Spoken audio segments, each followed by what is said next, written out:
In the previous lecture, we have understood about the refractive index. Now you are taking some values and try to understand it more, because the understanding of refractive index is very important in case of diffraction. So, the relations that you have obtained in the previous class, that is mu equal to C by V, which is noted as the absolute refractive index, and from here V equal to C divided by mu. Okay, so from here we have written one thing: the speed of light in any medium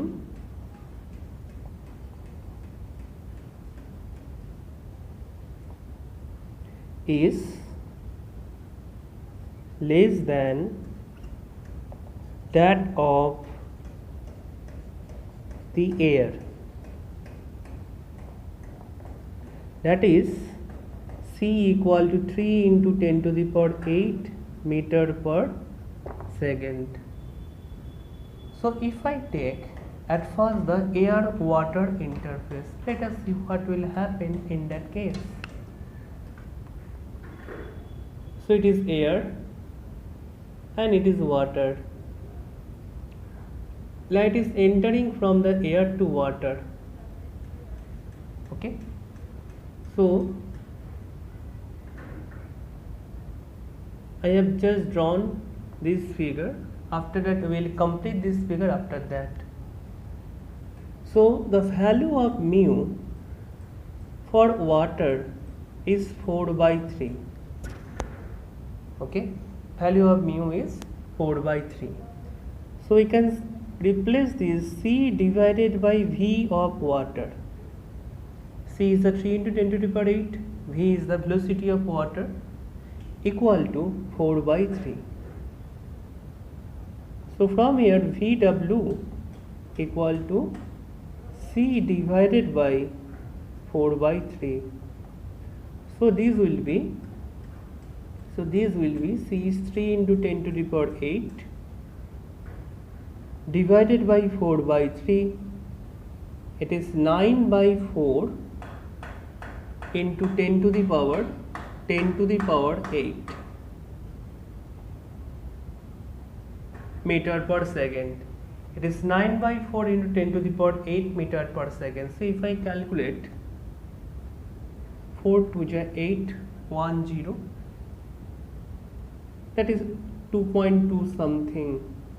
So obviously it is less than that of the velocity of light in air, so that it is decreased. Now just think of what is the second law of refraction. We have obtained one information from here, and what this second law of refraction gives us another information that we are going to show you. It is sin I. Okay, it is considered that sin I divided by sin theta, the angle of refraction, it is equal to mu. This is the Snell's law, or the second law of refraction. Sin I equal to mu into sin theta. So from this relation it is clear that if we multiply mu with sin theta, since 4 by 3 is greater than 1, so if I multiply a quantity greater than 1, that is mu with sin theta, then we get the sin I. So from here it is clear that a theta is less than that of I, or we can see these things mathematically in other way.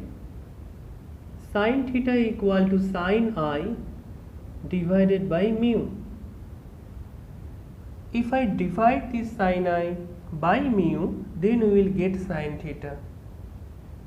Okay, so from here it is clear that theta is less and I is greater. So this is the I, we can say, but theta is less. Since theta is less, so we can draw it like this way.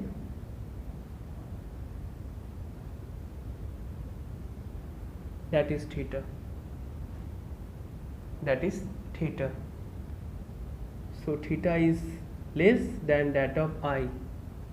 So what we can say about this thing? Water is a rarer medium or water is a denser medium? The speed of light decreases as it enters into water. The initial path of the ray is not followed by the refracted ray. It is bent towards the normal. This is the normal. It is bent towards the normal. So it is shifted towards the normal. And velocity of light is less. So we can say the water is an denser medium. Because the speed of light decreases, it just try to find some alternative path. Okay, so this is the thing. So we can say the water is the denser medium and the air is rarer medium. Just think of that. If you want to enter into a dense crowd, then what will happen? Your speed will decrease. It is something like that. I just draw this analogy to make you understood. Nothing else. So, respect to that of the optical density, it is not the density, that is mass by volume.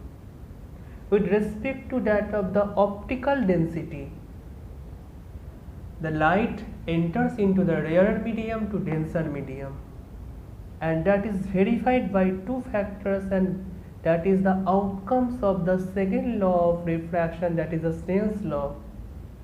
Velocity becomes less, and it is also says that the light will follow a new path, and that path will be according to this, and it will follows a less angle than that of I.